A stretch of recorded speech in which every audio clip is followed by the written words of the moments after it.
Next question जो है वो किस पे है, वेस्टर्न डिफरेंशियल पुली ब्लॉक पे। तो अगर वेस्टर्न डिफरेंशियल पुली ब्लॉक का वीआर का अगर हमको फार्मूला पता है तो हम क्या करेंगे, इस प्रॉब्लम को बना सकते हैं। और साथ ही साथ आपको जो लिटरेचर फॉर्म में जो डाटा दिया है वो क्या क्या चीज़ दिया है ये भी आपको खोजने के लिए आना चाहिए। तो आप यहाँ देखिए, a western differential pulley block consist of a lower block and an upper block. हम बता चुके थे कि वेस्टर्न डिफरेंशियल पुली ब्लॉक में दो ब्लॉक होता है, एक होता है अपर ब्लॉक, एक होता है लोअर ब्लॉक। अपर ब्लॉक में दो पुली जिसको अपन P1 और P2 से रिप्रेजेंट करते थे, और P1 यहाँ देखिए P1 और P2 से रिप्रेजेंट करते थे, और नीचे वाला ब्लॉक जिसको कि जिस ब्लॉक को B सिर्फ कहते थे उसमें मात्र एक पुली था। यहाँ क्वेश्चन में दे क्या रखा है ये देखिए। तो क्वेश्चन में दे रखा the upper block has two cogged groups one of which has radius of 125 mm and the other has a radius of 115 mm. If efficiency of the machine is 80%, then calculate the effort required to raise load of 1500 Newton. मतलब क्या कह रहा है कि इसमें जो है are they रखा है, मतलब ऊपर वाले ब्लॉक में जो बड़का पुली था उसका रेडियस कितना दे रखा है, 125 दे रखा है। मतलब कैपिटल आर जो दे रखा है वो 125 दे रखा है, स्मॉल आर जो दे रखा है वो 115 दे रखा है। और आपको पता होना चाहिए कि वेलोसिटी रेशियो जो होता है वेस्टर्न डिफरेंशियल पुली ब्लॉक के केस में अगर आर दिया हुआ है तो वो क्या होता है, टू आर अपॉन में कैपिटल आर माइनस होता है, जहाँ आर जो है बड़का पुली का रेडियस और आर स्मॉल आर जो है छोटका पुली का रेडियस, जो कि ऊपरी ब्लॉक में स्थित रहता है। और मशीन का एफिशिएंसी दे रखा है 80%। 80% का मतलब क्या, 0.8। तब कह रहा है कि 1500 न्यूटन लोड को लिफ्ट करने के लिए आपको कितना एफर्ट का रिक्वायरमेंट है। इसका मतलब पी हमसे पूछ रहा है। तब इस क्वेश्चन को देखिए कि क्या क्या चीज़ दे रखा है। गिवन में क्या रखा है कि कैपिटल आर जो है वो कितना है, 125 है, स्मॉल आर 115 है, इफिशियंसी 80% का मतलब 0.8, वेट जो उठाना है 1500 न्यूटन, और इस 1500 न्यूटन के वेट को उठाने के लिए कितना एफर्ट का रिक्वायरमेंट है यही हमसे पूछ रहा है। तो हम जानते हैं कि वेलोसिटी रेशियो जो होता है वेस्टर्न डिफरेंशियल पुली ब्लॉक के केस में वो क्या होता है, 2r अपॉन में small r minus 2r upon में capital r minus small r होता है। तो आर का कैपिटल आर का वैल्यू 125, स्मॉल आर का वैल्यू 115। तो दो गुना 125 अपन में 125 माइनस 115 करेंगे तो ये कितना हो गया, 250।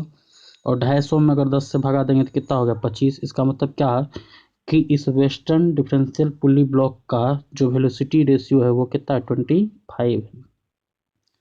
25 है। और हम जानते हैं, यहाँ देखिए, और हम जानते हैं कि इफिशियंसी ईटा इक्वल टू क्या होता है, एम ए अपॉन में वी आर, जहाँ एम ए क्या होता था, मैकेनिकल एडवांटेज, और वी आर क्या था, वेलोसिटी रेशियो।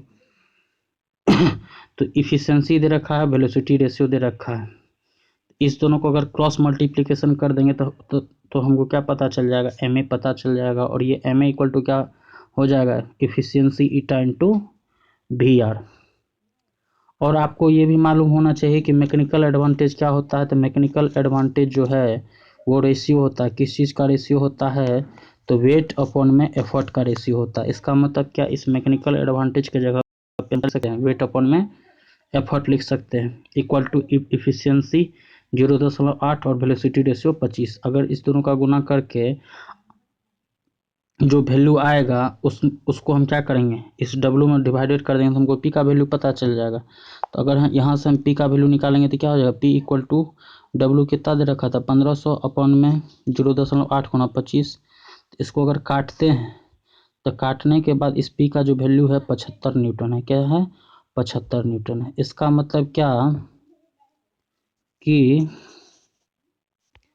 इस 1500 न्यूटन के वेट को लिफ्ट करने के लिए आपको जो एफर्ट का रिक्वायरमेंट होगा वो क्या होगा, 75 न्यूटन होगा।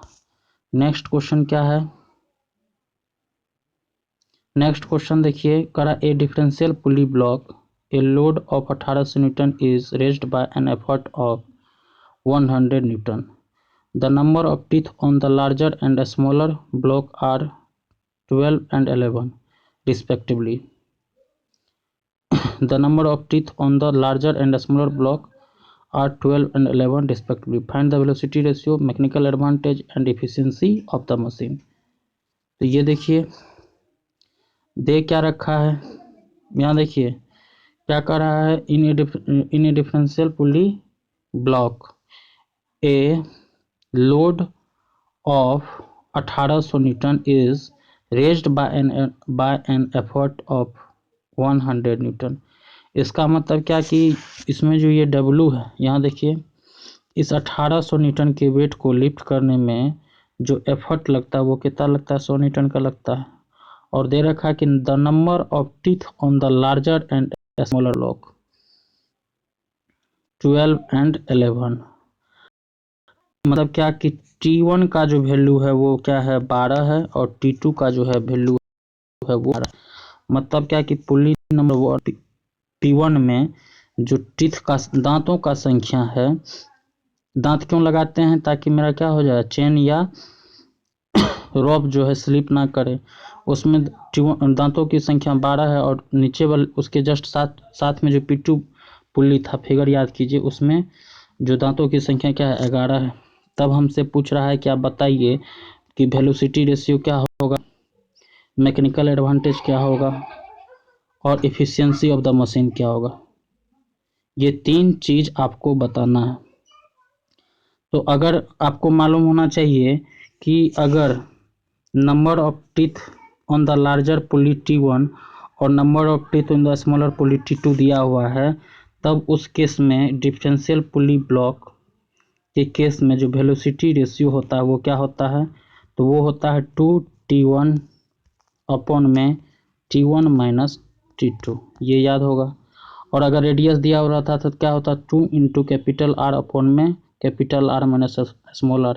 अगर डायमीटर दिया हो रहा था तो क्या होता है 2 इंटू कैपिटल D अपॉन में capital D minus small d। तो ये वेलोसिटी रेशियो का अगर फॉर्मूला मालूम है तब आप क्या कर सकते हैं, इस प्रॉब्लम को बना सकते हैं, अदरवाइज ये प्रॉब्लम आपसे नहीं बनेगा।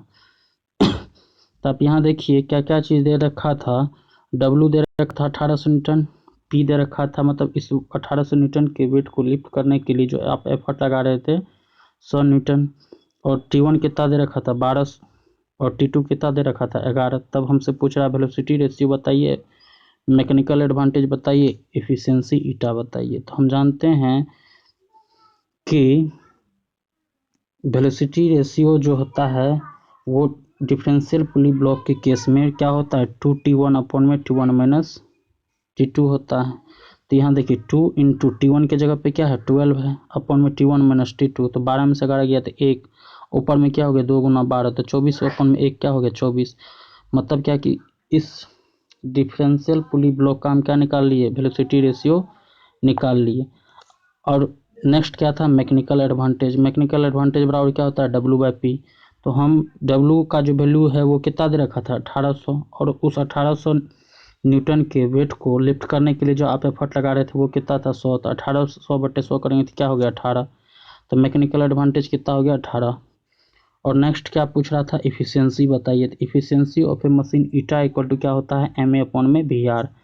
तो MA का वैल्यू कितना निकालें, अभी देखिए 18 निकालें, और VR का वैल्यू कितना निकाले थे 24। यहाँ देखिए VR का वैल्यू कितना निकाले थे 24, तो MA 18 अपॉन 18 में अगर हम 24 से भागा दे देंगे तो हमको क्या पता चलेगा, इफिशियंसी पता चलेगा। तो 18/24 का जो वैल्यू आता है वो 0.75 आ रहा है। इसका मतलब क्या है कि हम जानते हैं कि इफिशियंसी को जो है किस फॉर्म में रिप्रेजेंट किया जाता है, परसेंटेज के फॉर्म में रिप्रेजेंट किया जाता है। परसेंटेज के फॉर्म में रिप्रेजेंट करने के लिए इसमें क्या करना पड़ेगा 100 से मल्टीप्लाई करना पड़ेगा। जब इसमें 100 से मल्टीप्लाई करेंगे तो ये कितना होगा 75%। इसका मतलब क्या, एफिशिएंसी ऑफ द मशीन कितना हो गया 75%।